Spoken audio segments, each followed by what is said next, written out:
Thank you so much for coming today. Happy to have everyone here. Is there anybody who is here for the very first time? Great, excellent. I always say this at every meeting, but I just want to make sure that everyone knows that if you know somebody who should be coming to this meeting, these meetings are open to everyone and anyone who's working in the digital inclusion or digital engagement space. So please feel free to welcome them to come to our meetings. They're open. They're every first Friday, 10:30 right here, and we would love to have more people. So a quick couple of housekeeping notes. This is our mission and vision. It's also on our website. Please, if you're new especially, check in, put your name, contact information. We'll get you on the master email list so that you can get all of the updates and information about what we're doing. Parking validation. If you parked across the street in the library garage, you should have a piece of paper. Please make sure you get your ticket validated and then your parking's free. Wi-Fi network, library, and password is historic. This is how we connect on social media. Feel free to tweet me and all of your events throughout the week and month that you do with your own corporations and organizations, but also feel free to tweet and post while we're here in this meeting. So for those of you who don't know, we've had this coalition up and running now for about 4 years, and we have a steering council which helps direct who's going to be speaking, what directions we're going to be working on, focus groups, etc. So if you are a steering council member, could you please stand up? Great, we've got 4 members here today. Here's the agenda for today. So we're going to start with welcome and introductions. So I just would ask that everyone will start over here. If you'd stand up, introduce yourself, your organization, and why you're here. And then later, after our three brief presentations, then if you have any new business or if you have an event coming up, either in the next week or next month, and you want to share it with the group, that would be the place to share that. Right now, we just want you to introduce yourself, the organization that you're from, and why you're here at this meeting. Any questions about what we're doing today? Okay, great. Do you want to start, Chris? Good morning, I'm Chris Allen. I'm with Goodwill here in Kansas City, and I focus specifically on the digital inclusion portion of Goodwill's mission here in Kansas City to try to help people become immediately employable after their contact with us. And so I'm going to be presenting today with Kristen about what Goodwill does and how we are using digital inclusion to accomplish that mission. Good morning. My name is Kristen Wood. I also work with Goodwill. I am here to give a presentation, but also because my role at Goodwill is to work with employers and to identify work experience opportunities and hiring opportunities so that folks who come out of the great digital programming that Goodwill and you guys are doing can apply those skills to be employable. I'm Aaron Deacon, Managing Director of Casey Digital Drive. I'm on the steering committee. I'm Sarah Morris, and I'm with UMKC, and I oversee our executive and continuing education program as well as our public radio station. And I'm here because I don't know much about you, and I would like to know more. Great, thank you. Bernard Norcomaheny. I work at the Blueford branch of the Kansas City Public Library on the other side of the digital divide. Majestic Williams, been your neighborhood association, here to learn as much as I can about digital inclusion. I'm Graham, also with Vineyard Neighborhood Association, and we're part of this organization because we're trying to get our neighborhood all digitally connected. Hi, I'm Tom Esselman. I'm the CEO of Connecting for Good, one of the original co-founders of the Kansas City Coalition for Digital Inclusion, and I'm here because this is our life. This is what we do, and we're thrilled to always see it every month. Such a good, broad representation of partners and interested members. So thanks for being here. Good morning, everyone. I'm Quest from Project United Knowledge, and I'm one of the speakers, so I'll keep it short. You'll learn about me in a few minutes. Rick Eisher, City Manager's Office. Good morning, I'm Bruce Ladd with the Department of Housing and Urban Development, and we are in this space as we focus on digital inclusion for many of our low-income residents. Jose Davis, also with the U.S. Department of Housing and Urban Development. Good morning, I'm Jacqueline Watts with WEB Du Bois Learning Center, and we're part of the digital inclusion area. Good morning, I'm Jeremy Higley with the Federal Reserve Bank of Kansas City. I work in community development, and obviously digital inclusion is part of that, so I'm here to learn more. Jennifer Wilding, a newbie at the Federal Reserve Bank of Kansas City, and as Jeremy said, it's part of what we do. Good morning, my name is Zach Beal. I am the director of HJ's Youth and Community Center in Brookside, and we are partnering with different organizations to, among other things, offer digital inclusion type services to the Brookside community, and it's also a great place for any of you to hold your events. My name is Daniel Smith. I am with the Full Employment Council. We have a 5-year tech hire program that we've are in year 2. So just trying to stay connected, obviously, with the different organizations that's doing this great work, and try to see if we can bridge gaps in any way possible. Hi, I'm Kelly with Surplus Exchange. We refurbish and recycle electronic waste. So Ryan Manning, Battleground Games. We're obviously a pretty high-tech company here in Kansas City, so just here to learn more. Morning, I'm Troy Strong. I'm the new executive director of Surplus Exchange, and I'm here to figure out how we can work together and bridge that digital divide that we're all here to solve, and how we might fit into that. Great. I'm Susan Norris from Echo Select. We do IT and business consulting. Particularly lately, we've been working on Smart City and understanding the relationship between what Smart City can do and the digital inclusion initiative. I'm Leslie Stockton with the Housing Authority of Kansas City, Missouri. I'm finally making my first meeting. I've been wanting to learn more for the last 4 or 5 months now. I'm Rowan Sullivan. I am the volunteer coordinator at AmeriCorps Vista here at Kansas City Public Library. So I work with the Tech Access Program, making sure that we have volunteers out helping patrons at our branches. Good morning, Alan Howes. I'm the Chief Knowledge Officer for the Unified Government of Kansas City, Kansas, and Wyandotte County. I manage our IT and mapping and digital innovation efforts. And I'm here because it's a great gathering of people who are trying to both provide digital services, and I can get 14 calls knocked out in one place at one time, including HUD and the Federal Reserve, which we're on the list. So. Hi everyone, I'm Chris Hernandez, also from the City Manager's Office, where I work as Communications Director for the City of Kansas City, Missouri.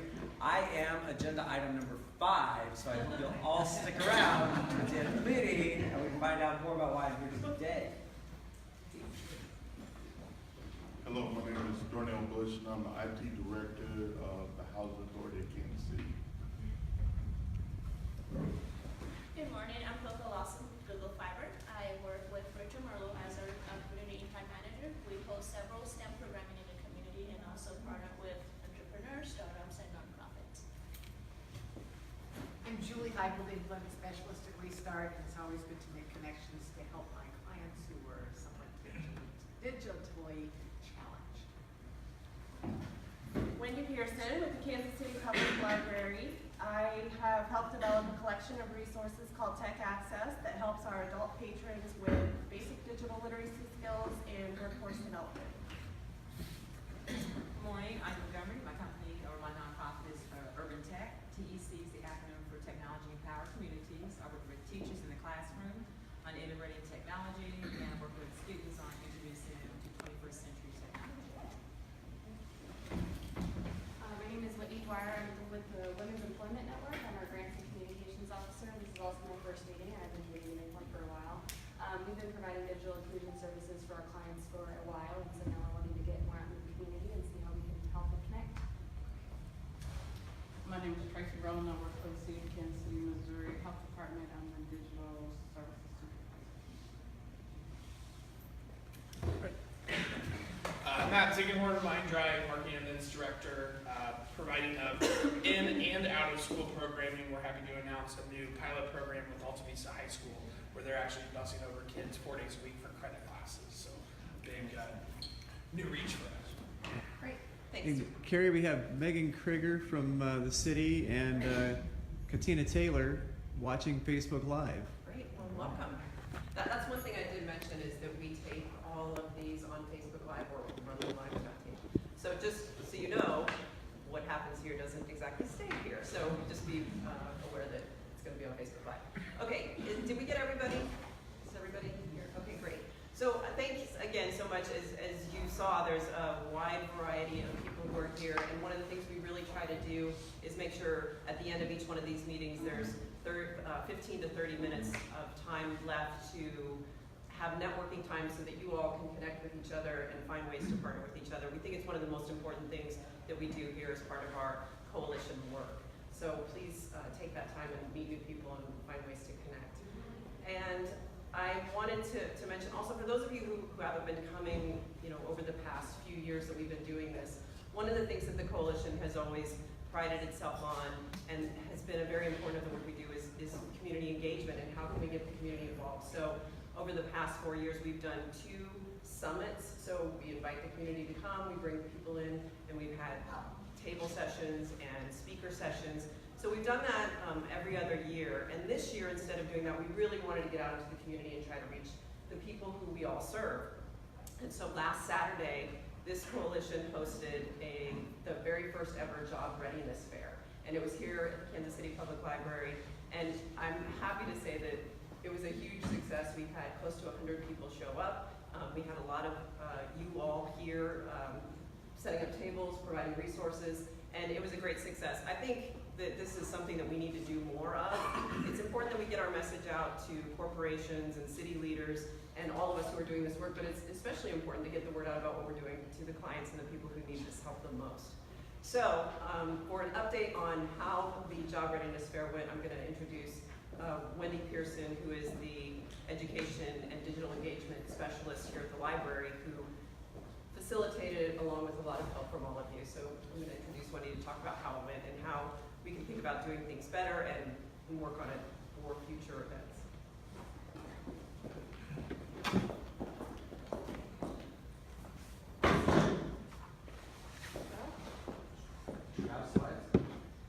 Yeah, they were open in a different.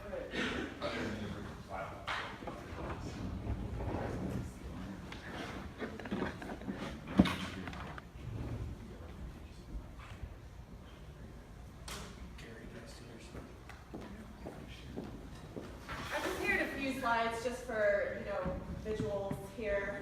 So like Carrie said, we had almost 100 people come. We had 91 people walk through the door to come and check out our event. And then thanks to the volunteers, we were able to report these numbers on, for example, 11 people got help at our resume and online job application station. The mock interviews, people actually participated in that. I didn't really expect that we would get a lot of participation, but 9 people sat down and went through some practice interviews. And then for those that may not be aware, former Dean Ellen Sooney was here with a team and had Expunge My Record project going on where they were looking at people's criminal history and then seeing what they could do to help remove some of those barriers that might be keeping people from getting employment because of their criminal history. 2 people actually went in and were able to get some assistance from her team. So that was really exciting, and I'm so glad that they were able to come. We did send out kind of a short feedback form and wanted to get feedback from both the service providers that came in and hosted tables, and then also our volunteers that were doing a lot of the direct front lines work during the event. And we got some great responses, some really great feedback. I will say, when it came to suggestions for the future or areas where maybe we fell short, every single response included in one way or another that they wish we had more traffic. And I totally agree, while we did serve 100 people, I wish we would have had more, but this was our first time doing this. And you may be aware, we had a lot of competition that day. The weather was perfect. It was like 75 degrees outside. Truce-to-Palooza was happening, the Plaza Art Fair, a lot of stuff was going on. So we had some pretty steep competition. But that being being said, we were able to impact 91 lives that day. So I think it was still worth the time, and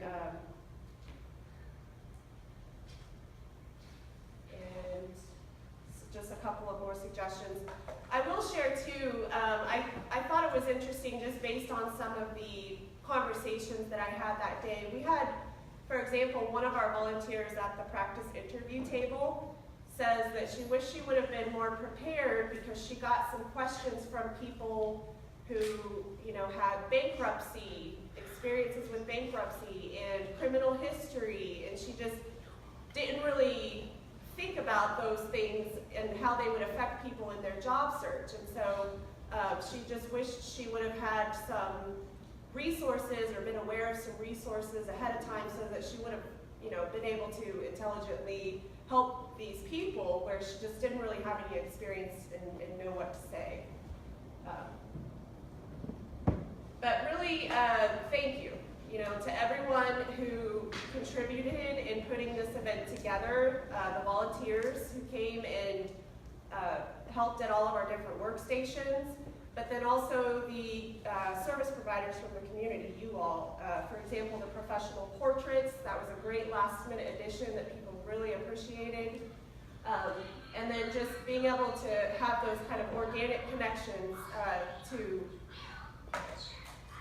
sorry, somebody.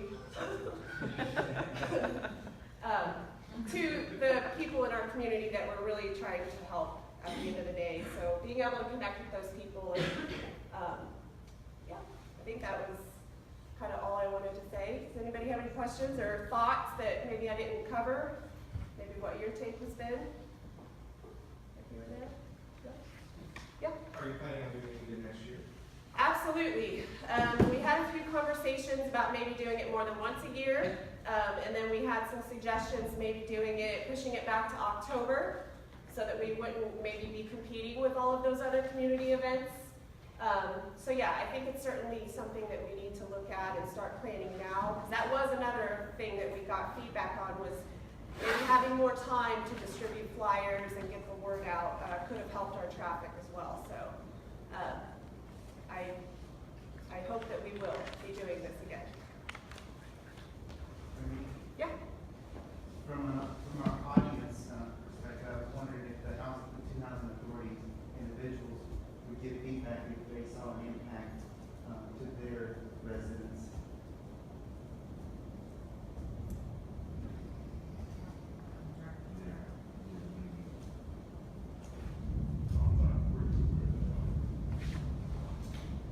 I know we had one volunteer from the housing authority team, I believe. But yeah, I'm not sure if otherwise they were present and were able to really gauge that. I'm not sure. Someone in the FSS department would probably better answer us.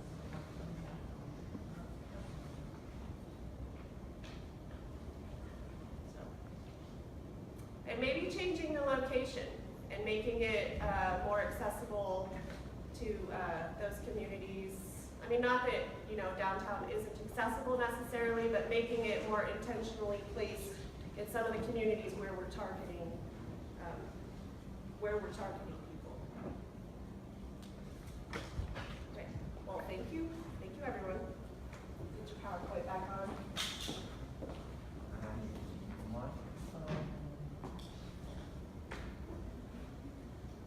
I will speak without the microphone. I don't think it's working. Okay. Sorry. I'm going to introduce our next speaker, but before I do, just a couple of quick points to make.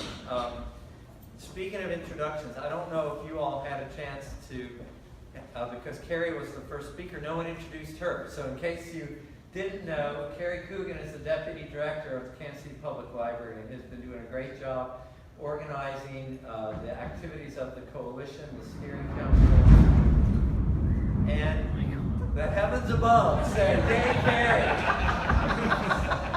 She deserves a shout out. And this is just an informational pitch on my part to remind you all that there is a levy on the ballot for upcoming November to support the library. Just to tell you that, you know, all of our activities occur here. Job Readiness Fair occurred here. A lot of things that the library does to really pitch in and be a great community partner. So keep that in mind when you see that levy ballot, that levy vote on the ballot coming up. The library is a wonderful partner in a lot of the things that we're all participating in. The second thing is there's some great, every month they have these meetings. I love calling out the new people who are here for the first time. Wendy, I'm so glad you guys are here with the Women's Employment Network. Leslie, I know this is your first time. Troy, welcome. Surplus Exchange. We've been partners as part of the coalition for many years, so we're glad that you're with us. And to have Jennifer here from the Federal Reserve. If I missed anybody that's new for the first time, the reason I wanted to particularly call you out is to remind you all, and everyone here, we have, as a coalition, we have 4 focused areas. And I think they're really great organizational principles to keep in mind. The first one, which it showcases by having new members each month, the first focus area is raising awareness of digital inclusion and the work that we all do together. The second one is really critical. It's overcoming obstacles. What can we do by virtue of working together to overcome obstacles to getting people connected digitally? The third one is broadening participation.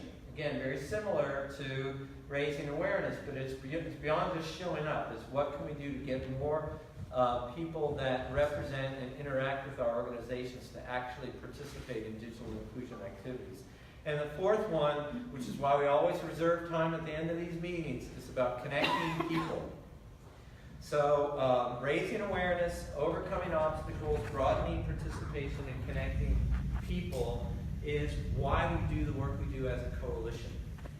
And with that in mind, just a quick comment about the Job Readiness Fair. And to Jeremy, to your question about whether we're going to do it more than once. I mean, between Daniel here at the FEC and Kristen at Goodwill and everyone talking about the importance of getting people on a pathway to jobs, is one of the things that really is connecting a lot of everything that we do together. And so we're hoping by planning more than one activity a year that focuses on job readiness, A, we'll all have more time to plan for it, and B, we can do a better job of broadening our own participation and the impact that we all know we need to have on helping people get onto that pathway, what I like to call pathways to paychecks. So just a little plug there. And then without any further ado, I am going to move on to our next speakers. I want to make sure I give all of the highlight speakers the time that we're allotting for them. And this next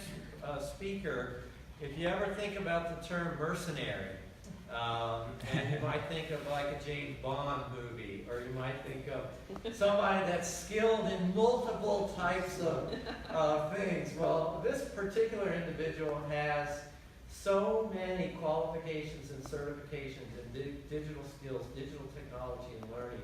He's actually referred to by his own colleagues and partners as the digital mercenary. He's also the co-founder of Project United Knowledge, and that's Quest Moffat, and I'm going to have him come up and speak to you now. Quest?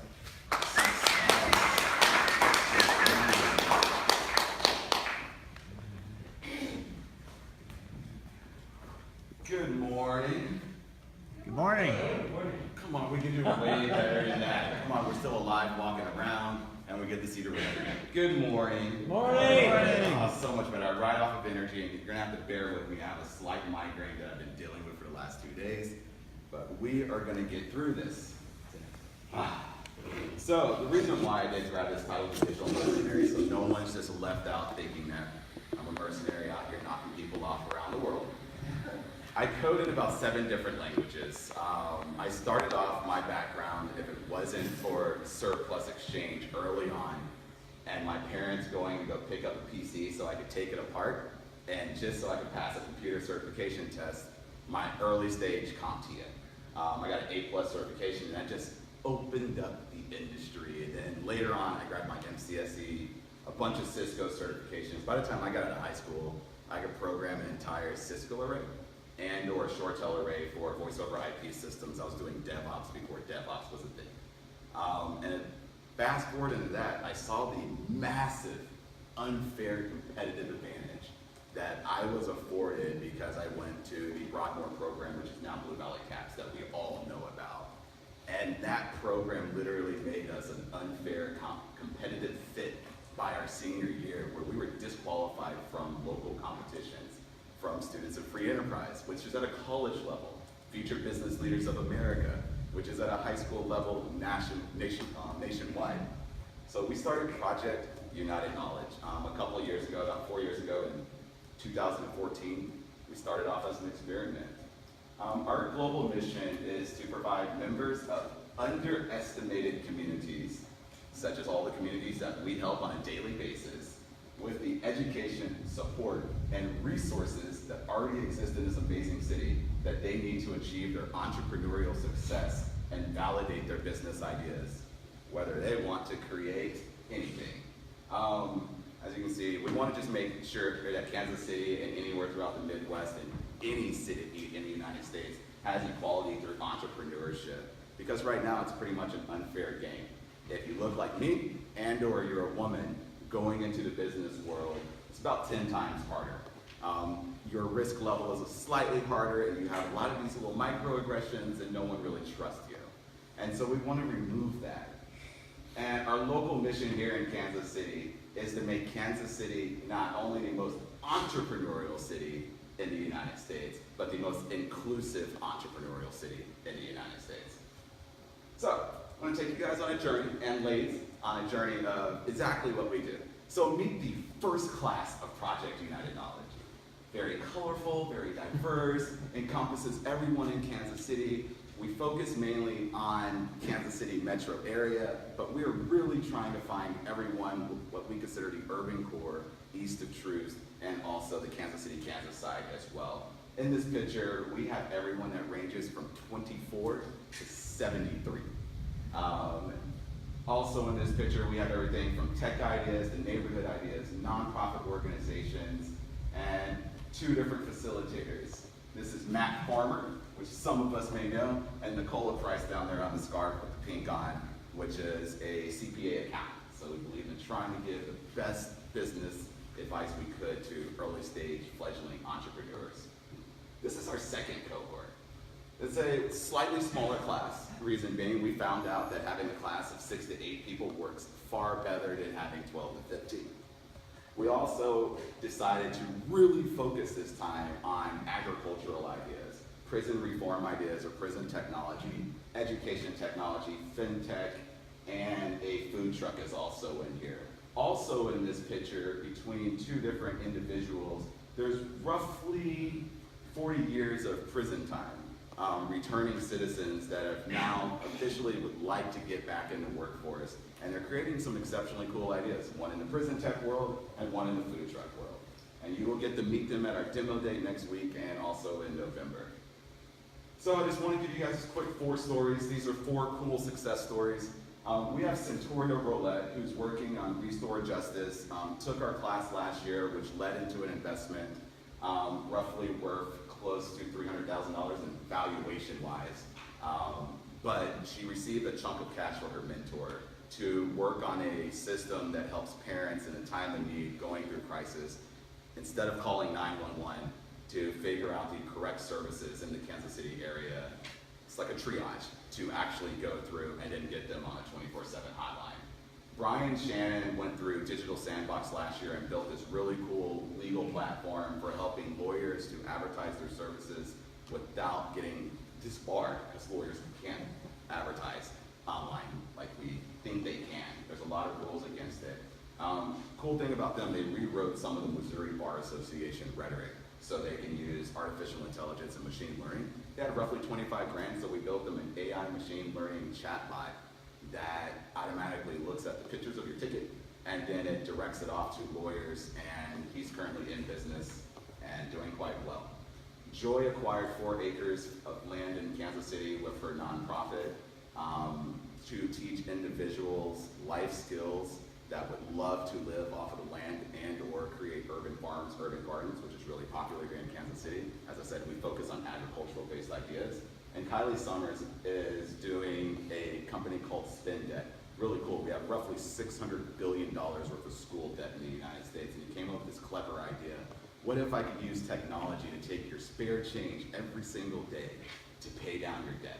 Well, he's been doing it for roughly a few hundred individuals, a few $100,000 later in debt paid off, company's doing quite well, now they're looking for investments. The common denominator between all of these founders is lack of funding. They did not know where to go. Some of them did not actually have or possess the digital skills, will not tell you who. And I'm not talking about like programming or software development. We're talking about how to just use Google Docs, or how to navigate through Word, how to actually organize an email, how to approach people in a business professional sense and actually ask them to be a mentor, let alone for cash. How to take advantage of Casey's source link and utilize all of their services, and et cetera. And so that's where we come in. Project United Knowledge, we are an 11-week educational program that rapidly educates entrepreneurs that have an idea, whether it's a product or a service that focuses on agriculture technology, finance, the financial technology world, education or education technology, and healthcare technology. We are pretty agnostic after that. We focus about 85% on Main Street businesses, and some of those businesses have been CPR businesses. They have been in-home healthcare businesses, which are very big in our community.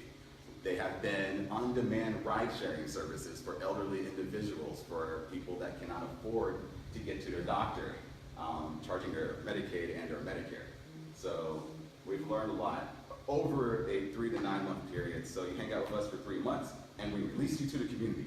We remain very mutual. So if you want to go to a digital sandbox, if you want to go to eScholars, Pipeline, a scale up, we don't really care. We want to prepare you to make sure that when we hand you off to another organization, that organization doesn't have to spend a lot of time uplifting you to get you to this level. We want them to come in at a great baseline so you can take them here rapidly. And that helps to reverse a lot of things real quick. As I said, we are a startup studio, and so everyone might be wondering what the heck that is. So I'm assuming everyone in this room has heard the terms incubators and accelerators, specifically here in Kansas City. So an incubator will help you at the discovery and the validation phase, which we will also do. And then an accelerator will get you to scale, and then they'll release you. So accelerators, Techstars, Sprint Accelerator here locally in town. Then you have a venture builder. We want to stay with you during the entire trip without really taking any part of your company. We want to help you through that discovery all the way into that renewal and decline, and or if you decide to sell the business or make it a venture-backed business. We want to hang out with you up to 18 months. After that, there's other programs that we want to push you to that you should have grown into by then.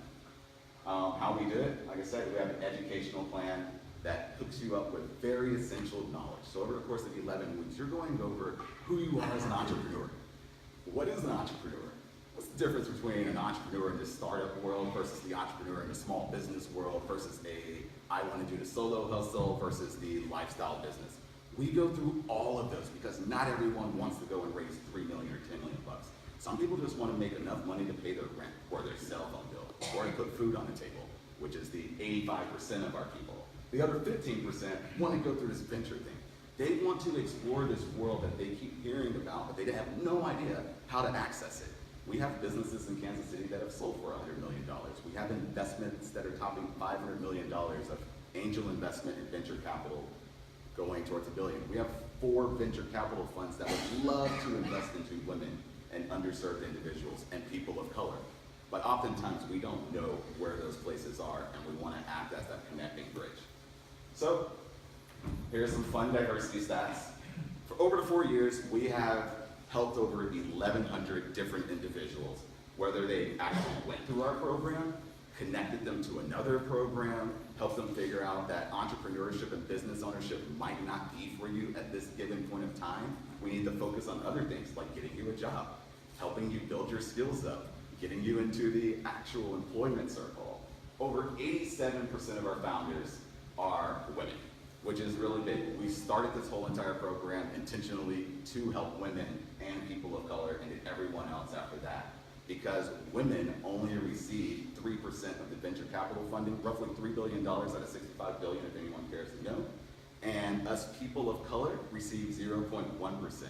And that's all people of color minus Indian, people out of India, and or Asians. You remove them, it's $600 million. So we split $3 billion between a lot of people versus the other $60 billion pie. And then on the other side, over 35% of our founders identify as immigrant and or ESL speakers. So we really try and touch the community and make sure that everyone can go through. So to date, we've helped out over 45 individuals that have decided to really trust us and really go through the class. And they have achieved over $2 million in ideation funding, the local sources, grants, angel investors, the venture capital community. And that's really remarkable, and we're working towards more. We don't really track jobs right now because this is more freelancers that are getting a hold of this money. These are more firms that are getting a hold of it early stage. Roughly, there's about 15 jobs created out of this pile. So here's the big fun picture, and a lot of these are high-tech, high-growth companies that are trying to take a stab at it, but they can also act as a typical Main Street type of business and affect their business. Some of these are clothing companies. By Grace is a clothing company. XLKC, that's a gym and fitness giving option, is actually for nonprofit organizations that wish to raise money during using the leftover change of your donors. Very interesting, the technology wasn't available, but we've been helping them pro bono. So we will invest into your idea, but we call it vesting. We don't have any money. We are cash strapped. We are a nonprofit. We're not funded. So we utilize the resources from the community to help build these out. We've done video games, as you guys can see. A lot of fun stuff. And then how the digital drive and how we can help each other. We really do want to remain neutral, but help everyone really take advantage of all of the services in Kansas City. There's over 200 of them that can help people achieve thousands of dollars or millions of dollars. And there's roughly $350,000 for every person if you understand how to use a mouse on a computer. It's just getting you comfortable to go through this process. And so, education. We would love to partner up with people and do educational lunch and learns or dinner and learns when people are actually more available in the urban core neighborhood and actually come in and do the cross intersection of what to do when I actually learn my STEM skill. So, for instance, if you go down to Connecting for Good and go through Tom Esselman's program and you get an A+ certification and that leads you into their early Cisco certification, yes, you can go work at Cerner. You can go work for Apple. You can go work at Microsoft. You can go get a lot of help desk jobs. But once you also understand that, you can also go into repairing computers and go on your own. The downside is a majority of us don't understand business, and that's where we want to now help those individuals that would like to explore that option. So we just want to at least tell them about it. Mentorship. One of the biggest things, I'm pretty sure all of us in here have a mentor, a sponsor, someone we can go to and rely on. But if you grew up on the east side of Troost, or you grew up in a community where the 2 degrees of separation between you is someone that makes less than $15 an hour, that really can't give you the advice of starting a business, and when you tell them you want to start a business, you're going to keep your job right. Why do you even want to start a business? That's what we deal with on a daily basis.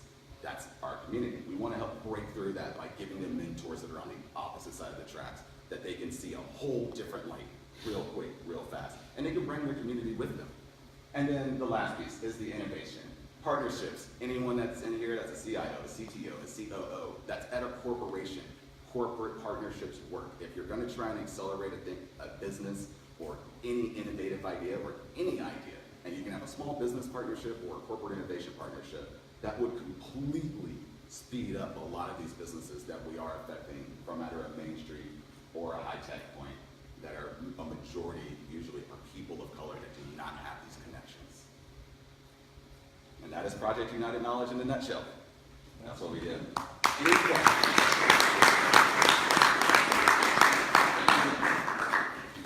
Any questions? Open book for anyone. Could you go back to when you discussed about taking people on that next step in the journey, that did do a certification or got some training, and then connecting them to what is out there, like knowing that you can go work for Microsoft or Apple or something like that. What do you think is the most challenging part of that? Is it finding the people who are going through these programs? Is it linking up with the organizations who are churning out people who are getting that education or certification? What do you see there is where you need help? I think it's a two-part. On the individual side, I honestly believe it's at a confidence level. The IT and the tech world,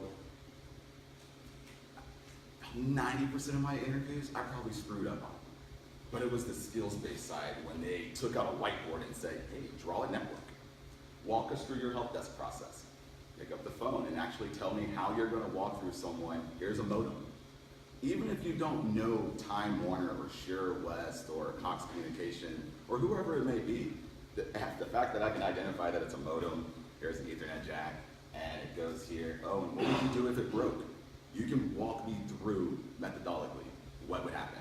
On the other side, I think it's a lot of us don't have the connections or understand in depth how the IT hiring process works. The majority of it is done by agencies nowadays, so the Aerotechs, the Morgan Hunters of the world, and a lot more of these other agencies out there, and having those direct relationships to the HR side, that's one of the big problems. And then, like I said, it goes back to it's really a confidence and skill level. I can take a majority of it. Over the last 4 years, we've taken 12 individuals and we've taught them all user interface and user experience skills. Requires no computer education, requires no certification, all of them are placed. Highest paid one is out in California doing like 150-ish at Blizzard, and the lowest paid person is over here at Cerner making 90-ish. So they're in a nice range. Some of our interns over the summer, once again, we teach them that confidence piece. If you walk in a room and you can highlight the business side of the IT world and how it kind of works, you can get a job in help desk. The software world where I see a lot of people trying to push people because it is highly attractive, startups get a crap load of money. If you are a software developer, you can make a lot of money, but I'm a software architect engineer.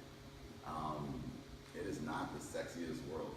We are relying on people to really hold up our entire infrastructure, and we want to bring you in. So I look at it as also how can we get them hired? So how can we introduce people to how does an AWS entire rack work? How does the cloud work? Because these are the big things that you're going to be walking in when you're doing help desk at an organization that already has 500 people to answer the phone for help desk level 1. So how can we get you in help desk level 2, help desk level 3? To understand that side of the world, and then maybe even the business analyst side of the world, because it's a little bit easier to get into. All right. Thanks, Chris.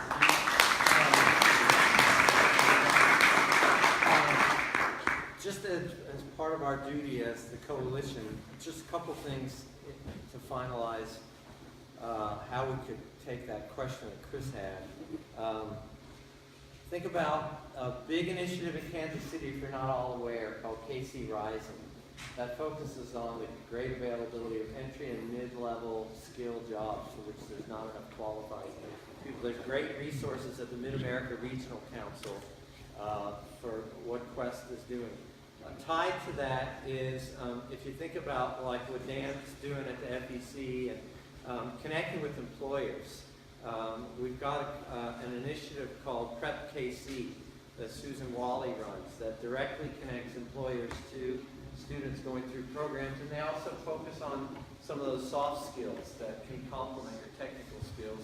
And lastly, Quest, if you guys don't have connections with the KC Tech Council and all the employers represented there, I mean, those are the kinds of things that we all need to be mindful of in making those connections. Okay, our next speaker I'm going to introduce. I've been in Kansas City for over 30 years, and for probably the first 20 years, my experience with Goodwill was dropping off clothing and household items at the location which was at 85th and Warner. And then all of a sudden that location closed, and I kind of lost contact with Goodwill. And then 6 years ago, wouldn't you know, I moved to Southwest Florida, Sarasota, Florida. For those of you who maybe don't realize, Sarasota County, Florida is the oldest county in America. Highest percentage of people over 75. And wouldn't you know, Goodwills go crazy in Southwest Florida because a lot of older people have a lot of stuff they're trying to get rid of. But as I got to know Goodwill, I learned the mission of Goodwill is not about getting you to donate clothing and household items. It's about changing lives through work.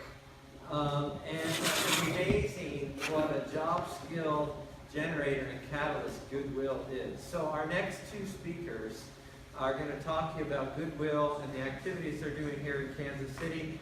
And much to my delight, just the growing presence of Goodwill here in the Kansas City market. So you already heard a brief introduction from Kristen Wood and Chris Allen. And I think, Kristen, are you going to take the floor first? So let me introduce to you once again Kristen Wood from MoCan Goodwill.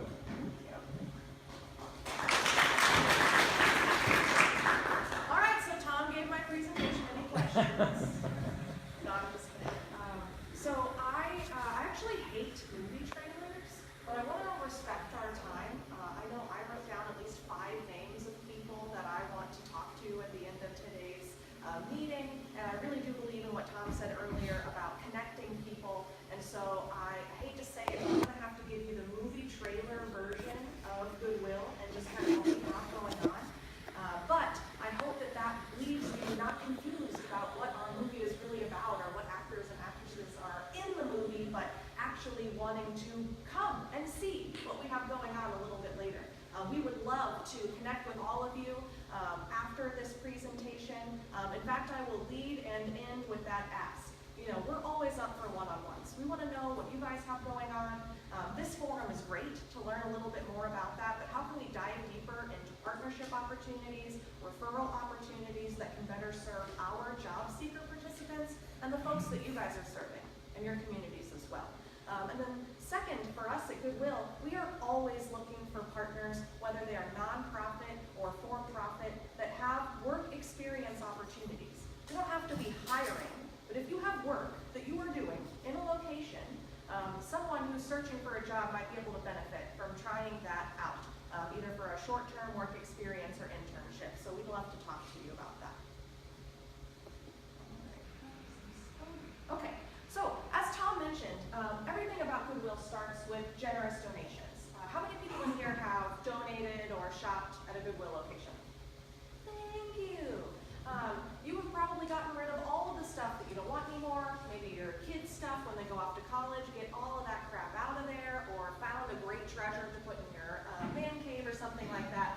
But for us, this is where it all starts. So we do a quality sorting process and then put stuff out in our stores. But if things don't sell in our stores, we don't just get rid of them or give up on them. They get a second chance to sell at our outlet location. And if you haven't checked that out, feel free to ask Zach. Zach used to work at our outlet location, but it is a phenomenal, you see these bins here? This is just stuff. You can just go through these bins and buy stuff at a price per pound as opposed to per item. It's a pretty phenomenal shopping opportunity. But if things don't even sell there, we salvage them or donate them to other nonprofits. So sustainability is another important part of what we do at Goodwill. But the main piece of this whole retail operation is to raise funds for our mission. All of those donations, all of the proceeds from you guys shopping, that supports the programs and services that we offer for job seekers right here in our community. In fact, we have 83 counties that we consider to be our footprint in western Missouri and eastern Kansas. That's almost 800 zip codes of individuals that might be looking for a job, or maybe they have a job but they want to advance into another industry or within their current industry. We're looking for those people. Those are the people that we want to serve. And fun fact, if you donate your stuff, you're keeping it out of landfills. In 2017, we were able to divert 15 million pounds of stuff from landfills. So keep that in mind. Goodwill's history. So you might not know this, but actually the Goodwill service location in Kansas City is older than the Goodwill concept in general. In Kansas City, the Helping Hand Institute was founded in 1894, and they were helping individuals who were homeless, kind of getting them back up on their feet. And then meanwhile, across the country in Boston, that's when Goodwill Industries International was founded. And over the years, the organizations have grown to be more focused on providing services to job seekers, vocational rehabilitation for individuals who might have different abilities,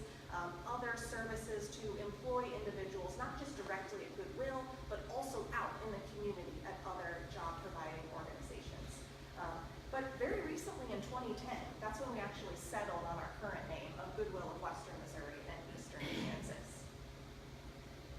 And this is our mission statement. So our Goodwill, we empower people with disadvantages and different abilities to earn and keep employment through individualized programs and services. And so I'm going to give you a high-level overview of those programs and services today. Again, love to take questions or meet with you after this event or set up a one-on-one. But, for example, we offer Good Works Career Resource Centers. This is one of our lightest touch services, and it practically has no eligibility requirements whatsoever. If you walked into a Good Works location, you can work one-on-one with a Good Works navigator to get your resume redone, to do an online job search, to just talk to someone about what your skills and experience equate to in terms of what job opportunities are a good match for you. These are free and open to the public, and we have 6 different locations across the Kansas City metropolitan area. Our Career Impact Program, this is a higher intensity and has different eligibility requirements. In fact, at Goodwill, something that's really core to our values is helping individuals with different abilities. And so for this program, you have to be eligible for vocational rehabilitation, meaning you have a documented different ability that's fairly significant, but you still want to work. And so for this program, you work one-on-one with Goodwill navigators through a very intense process, all the way from, what are my career goals, to trying out 3 to 6 jobs actually at job sites, to working to apply for jobs, and then after you get the job, we'll follow you for up to 1 year, providing retention services and making sure that that's a good fit for you long term. We also operate a couple of transitional employment programs in-house. So we have individuals at our administrative center that partner with Dell to recycle computers. And then we also have some support teams in several of our retail store locations. Individuals that have a different ability work as a team with a career coach to do real work and get real wages because of it. We also offer case management throughout that process in hopes that, whether they're with us for 1 month in that job or 5 years in that job, we're always supporting them so that when they're ready to be competitively employed at another employer, that's the goal. We want to help them get there. All right, I'm going to kick it over to Chris to talk a little bit about Quest work experience. Presentation I have never presented before. My name is Chris Allen. I'm the program manager for the Quest Academy. Also for the Goodwill Digital Career Accelerator Program. I wear both of those hats. And this one. The Quest Academy is really, it's a job readiness program. It's a 6-week training program for our work experience where we'll teach a week's worth of soft skills and interview skills and resume building and things like that.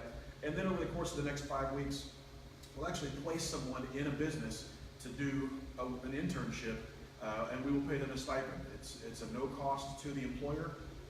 We just want to get folks back into the job field because they might not have had any work experience in the last, 10 or 12 years. We had one young lady that came to us, she was in her 70s, who hadn't worked in 36 years. And came to us, went through our program, actually got a job at one of our retail stores where she was doing her internship. And she's like the belle of the ball now because she was walking with a walker when she came into our class the first day, and by the end of our 6-week program, she was walking a half a mile from her bus stop in Overland Park to get to the Goodwill store in Overland Park to work. And she's just a joy because she just didn't have any reason to get up and move around, and so her body started to deteriorate. So I can't say that our program is miraculous necessarily, but it did have a pretty substantial impact on this lady's life. We do all that to make sure that our job seekers are coming in that just need a little boost. They need a little support system. They need a champion. They need someone on their side to help introduce them to those things, to help tell them, okay, I understand you had a bad day. I understand that you had an appointment. You need to talk to your supervisor. You need to get these things done so that they have somebody else that can be a little less intrusive as a job coach, but we can still work with those employers that we partner with.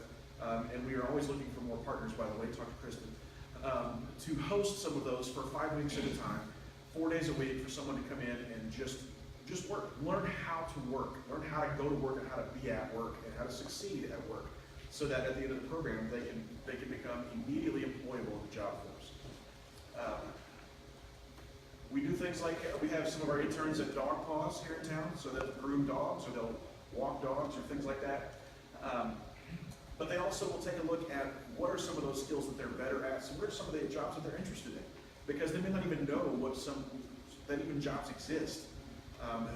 It's one of those things where you just don't know what you don't know, and so people find out that there are people that work building video games. They never thought about it before because they wanted to purchase one. But there's people that they have that job. They're like, wow, how in the world do I get that job? That sounds awesome. They will learn soft skills to build their confidence, so that when they step in front of you for an interview, that they've already practiced it. They already know the answers to the questions that are the most commonly asked interview questions, because we've asked them those questions 15 times. Because we want to make sure that they're prepared. And it also allows them to explore their interests. So if we have folks that come into our program that wants to work with in a bakery, we have a bakery that we work with, Aunt Mary's Cookies. We have one young lady who did an internship, actually have 3 now, that did internships there, got jobs there, and decorates cakes, decorates cookies. And they do beautiful art on these cakes, and never had any idea that that was even a possibility for them, because they were always told, you're going to get a job at McDonald's, you're going to be on welfare for the rest of your life. So you might as well just deal with it. Where instead we have them placed in a position where they can not only be financially productive, they can also be creative and artistic and fulfilled in their work. We do mock interviews, as we said before, with all of our participants. Those are coming up, I believe, next week. So if anyone's interested in volunteering to help us with those, that would be great. And that is the work experience. We are, like I said, we're giving you the rapid fire version because Yeah, we if you still want have to clap along, actually. Clap along. Okay. Employer-based transition training. This is a phenomenal program that's specifically for high school seniors at schools that have identified folks that are going to need a little bit more support transitioning from that really structured school environment to competitive employment where they can be self-sufficient. And so it's a partnership of a school, employers, and Goodwill, funded by the state, to have either a summer work experience or an entire school year of work experience. It could either be 9 months at one work site or 3 different 10-week internships. And it's really cool because throughout this process, wherever they're at, whether it's Operation Breakthrough or Truman Medical Center like you see up here, they're working towards those job skills. And they're working with a case manager while they're getting those transferable hard skills on the job. Very cool. In fact, we have a 100% success rate of folks going through this program having a job offer when they complete it. Oh my gosh, Chris, it's Hey, look, it's my turn again. All right, so I started with Goodwill in March, and I don't want to tell you my whole story, but I have 4 years of military experience, United States Marine Corps. Thank you very much. We're not proud of that at all. I have a college degree in organizational leadership. I have 3 or 4 years of experience working in a software company, and I have almost 20 years working in nonprofit agencies. In December of last year, the software company that I was working for shut down. We all got an email at 4 o'clock that said your keys will not work at 4:30, so get your stuff and get out. Everybody in the company, from the CEO on down to the folks in the mailroom, got the same email. We're closed. Have a nice Christmas. It took me 3 months to find a job, to get this job at Goodwill. As I navigated through Indeed and Monster and all these job placement sites and all the jobs that are out there, because we all know the unemployment rate is really low right now, it still took me 3 months. I grew up in the suburbs. I am the poster child for white male privilege. And it still took me 3 months to find a job, to wade through all the applications and the processes and the resumes and everything else that it took. And as I was going through that, I really began to just question, how on earth do people do this that don't have the kind of advantages that I have? And I came to Goodwill with the intention of trying to offer anything that I could to our job seekers to give them every single advantage that they possibly could get, knowing that if it was difficult for me, it's going to be impossible for somebody else. And so we've started our Digital Career Accelerator to teach basic computer skills classes to folks. How do you go online and apply for a job in an online form if you don't know how to use a mouse, if you don't know how to use a computer? Can we help you with your resume? Can we help you not just build a resume, but can we help you upload that resume onto somebody's server whenever you fill out your application? Which job should you be looking for? Are there qualifications that you might look at that and go, I'm not qualified? And I can go, well, have you ever done this, this, this, this, and this? And then go, well, yeah, I do that because I'm a parent. Well, that's qualifies. I mean, that works, because we want folks to be able to take every advantage that they can when they're searching for those jobs because of the competition. So we're working now with Connecting for Good. We're teaching our own classes, our own digital classes, 8 different ones that we have assessments for, pre and post, so we can actually give someone a certification that says, I have been certified in these 8 areas, so they can take that with them to an employer. We're also sending right now 7 of our clients through the CompTIA A+ certification that Quest was just talking about, and in February they should be graduating from the class at Connecting for Good, and Goodwill's going to sponsor them to pay for their certification exam, $400 or $500 each person, to make sure that when they get that class done, that they don't just have knowledge, but they also have that piece of paper that can back it up to say, I can take this to Cerner, I can take this to Apple and say, I'm not only finished the class, but I am certified. $400 or $500 may be impossible for someone to come up with. So we're going to do our best to sponsor that. Buy a t-shirt, donate a t-shirt. It's going to help somebody get that certification exam done in February. And am I passionate about it? Yeah, I am. I really am. I enjoy it. I love it. I sleep good at night.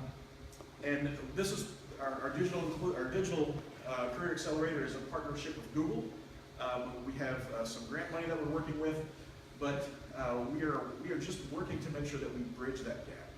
And so that is kind of my push. We've got some other things on the list. I don't know if we have any more time.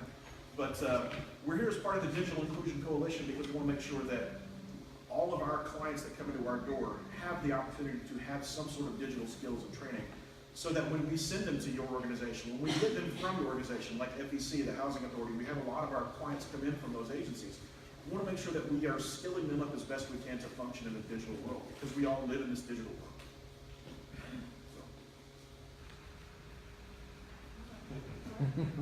Wait.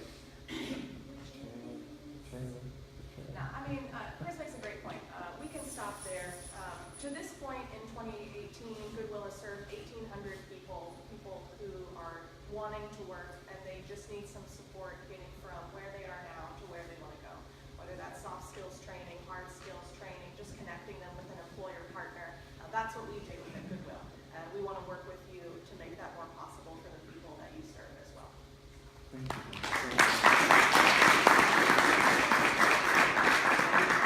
Any quick questions for Kristen and Quick Chris? one on your job skills training. Are you promoting remote working opportunities? Just was at a discussion on the sharing economy earlier this week, and a woman pointed out that she has this 5 a.m., 6 a.m. Skype call with children in China that she's teaching English as a second language, and she's paid for that. So distance working opportunity. We're trying to push that as a coalition with, getting the internet available throughout economically distressed neighborhoods. It just seems like a job opportunity we need to help make people more aware of. Yeah, 100% agree. And I think a lot of our folks, as it was previously mentioned here, I think, or I'm getting this confused with the meeting I was at this morning, people are, bound by public transportation quite often. And if we can find a way for them to be successful and, self-sufficient in their homes just through internet access and skills that they can get at a program offered by someone in this room, yes. And for us, it's just about finding out more about who those employers are so that we can directly connect our folks or other job seekers to those opportunities. That's a really good connection. We'll make sure that we get you guys connected. Long distance learning opportunities. Plenty of work. Anyway, thank you so much for that talk. I want to make sure you all stick around. Our final speaker and practically needs no introduction, but I just want to remind you all, technology intersects everything we do. There is a national nonprofit group called the National Technology Network, N10. They've sponsored for several years now a Digital Inclusion Fellowship. Our own Wendy Pearson, who spoke to you earlier, originally came to the Kansas City Public Library through this fellowship. This year, the Digital Inclusion Fellow is our next speaker, the Director of Communications for the City of Kansas City, Missouri, Chris Hernandez. Hey, John. It's going to be really short. Before I dive into the digital inclusion stuff, I have two sort of unrelated announcements, but because I work with the city, I really need to say these things. A new city website is on the way. We just signed a contract with the vendor, which means we can now launch our survey for current website users to ask you what you think of the current website and what you'd like to see in the improved website. So you will see that circulating. I will make sure I send a link to that survey to this group via email. Feel free to share that widely. We want a lot of people to weigh in on that, and I think this group in particular would be an excellent group to go to your networks and your peeps. We want your input. We really want it. We want to do a really good job with the reading. Also, have you heard of Open Spaces? The biggest art event experience in the country, happening now. We're about halfway through. Goes to the end of October. Next weekend is the big weekend of the concerts. So if you want tickets to The Roots or Janelle Monáe, or if you're a jazz fan and want to see Vijay Iyer, that's Friday, Saturday, and Sunday next weekend. Buy your tickets now. It's going to be pretty amazing. I have booklets that are the guides up there where I was sitting, but you can also go to the website and you can also download the app. And everything else, except for those ticket events next weekend, is pretty much free, and it's a lot of fun. You can dive into it just a little bit at a time, pick a neighborhood, go see 3 or 4 things, take some friends. The 2 I recommend the most are out at School Park. The thing with the pool with the flowers is really cool. I should have maybe the title. And if you have not seen the Nick Cave installation inside the church over on Linwood at Benton, amazing. Seriously, you got to see that. So anyway, there's my pitch for Open Spaces. And we, again, with booklets, plus we have the website.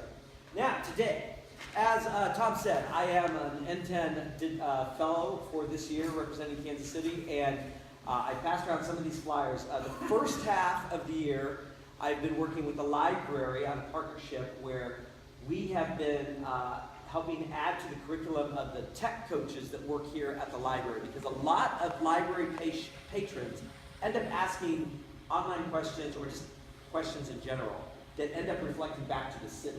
And instead of them having to say all the time, like, okay, go call 311 or do this or do that, they now have additional curriculum that they can share information about how to access the city website or where to find more information relating to whatever question it is that they're asking. So we've basically cut down some of our training that we did for other people, incorporated it into the volunteer tech coaches curriculum, and that is now up and running, and they have that information so they can help better answer this question. So while the name of this coalition is Digital Inclusion, my particular project focuses a little more on digital literacy. So folks who have some skills and trying to help increase that level of using, you know, that magic phone you have in your hand, or maybe you have access to a computer, a personal computer to go online, and you think it's only for, you know, go to Facebook or whatever, but we want to help people increase their skills. So the first half has been working with the library. Second half of the year is now sort of a marketing campaign. So as you can see, if you look at this, we start out with the Tech Access Hotline here at the library, because that's a nice central location, right? So we're trying to leverage the work that you guys are doing as part of the coalition.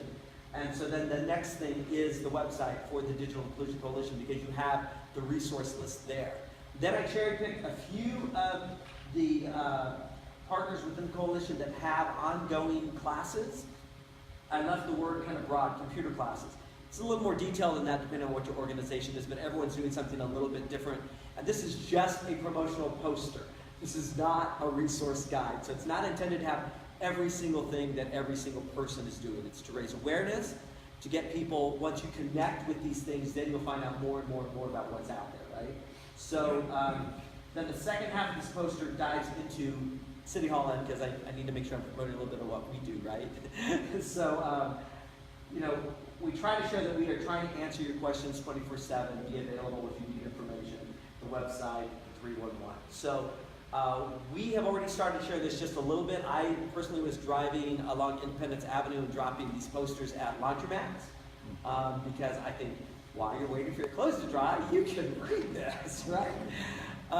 And so feel free to share widely. I will send out an email that has a PDF of this so that you can download and print at your own organization to share. I've got more copies on the table there, and I've passed a few out. We are also going to launch in conjunction with this a social media campaign. Again, thinking that some people have some online skills, but let's take them up to the next level. The social media graphics, the reason we chose this kind of simple look is the different social media graphics are isolating different portions. So one will have just the hotline number. One will have just the website. One will have just something about how to contact the city. Because you can't pack all of that into just a graphic on social media. But then you'll see a series of those over time. So we're going to launch all of that next week and then keep pushing it out for the next several months. So all of you are welcome to join in on that, help share the information both online and in person. And we just want to be supportive of the work that the Digital Inclusion Coalition is doing and try to raise some awareness out there about resources in the community for folks who are looking to get connected. So that's what we're doing. Did I miss anything? Oh, we're also having a magazine article in the city magazine that comes out next week, or it comes out in 2 weeks. And we're also doing internal push with our own employees. We have some 4,300 employees, right? And what is the figure? 1/3 of them live in zip codes with a high level of lack of digital inclusion. I said that kind of backwards, but if you look at our digital inclusion heat map, you know, the folks who need to be more connected, that actually affects us as an organization. So we're going to do a huge internal push over the next couple of months as well. Any questions? Okay, so I'll send out all that stuff electronically. Okay, we're almost at the end of our meeting, but we've got some critical things still to go. I just wanted to do one quick feel-good moment that involves at least 3 of the partner organizations represented here. The Kansas City Health Department, is Tracy still here? And Goodwill, Connecting for Good. About 2 weeks ago, UPS held a hiring fair at the Kansas City Health Department. And they pitched it saying, we're going to be offering jobs on the spot. You just have to come with an online resume and you have to fill out an online job application. But if you show up and you have those things, we'll interview you, we'll give you jobs. Connecting for Good partnered with Goodwill. We showed up with 12 laptops, some staff, some volunteers. Almost every single person showed up with exactly nothing. So we helped them get their resume. If they had a paper resume, we helped them get it online. We helped them fill out the online job application. End of the day, 103 people walked out of that building that day with the job. And I'm a bit of an emotional person, but I can tell you 2 of my 3-4 staff people broke down in tears telling me about their experience that day. Because it's just amazing how critically and transformationally a person's life is changed when they go from having no job to having a job. And we couldn't do it without the benefit of having a coalition of partners that work together. So I just wanted to make sure that you guys had a little feel-good story. I also want to make sure we dedicate this time to anybody that has any announcements, any events, any activities that they'd like to share. I had Ina Montgomery, who was here before, but it looks like she's left. If you heard Ina before, she introduced herself. Her organization is called Urban Tech. It's a success story in its own right. You can just Google Urban Tech Kansas City. They're having a big fundraising event, I think, coming up this weekend. So take a look at that and see if you can do anything you can to help Ina and Urban Tech. Anyone else, though, if you'd like to have the floor for a few minutes to stand up and share any announcements. I'd just like to say our friend Lazone Graves in Topeka, keeping things stirred up over there as he's watching. Hi, Lazone. Our West Coast friend Bob Akers. Excellent. Is online. Former Surplus Exchange. Hi, Kelly. You're back there. We say hi. You have an announcement? Yeah, we have an event tomorrow. We're partnering with the library, and we are at the Blueford branch on Prospect. So if you guys know anyone that want to get rid of some electronics, we are doing a pickup from 9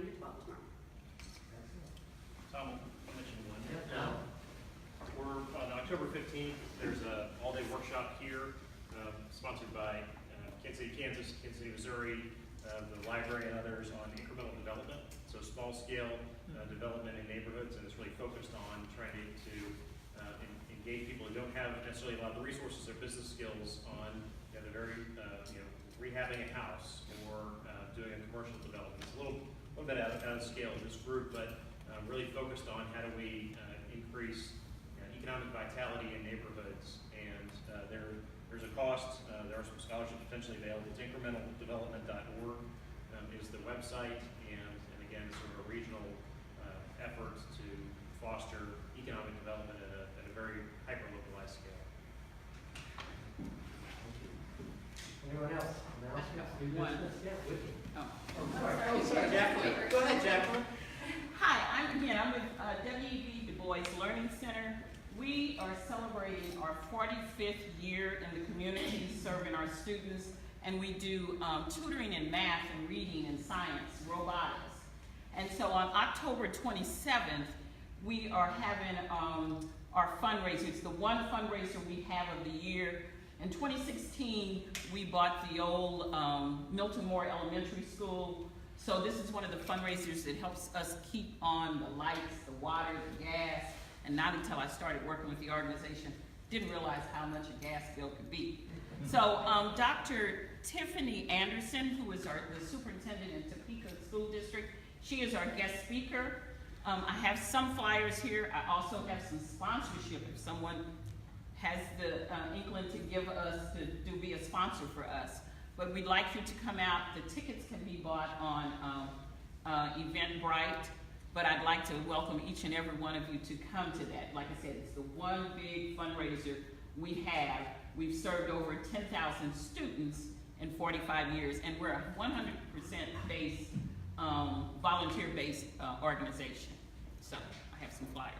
Thanks, Jacqueline. And with Lazone Grace watching, hopefully in Topeka, and with Tiffany being your speaker, hopefully we can get some sponsors and supporters up from Topeka for that event in October. Thanks, Jacqueline.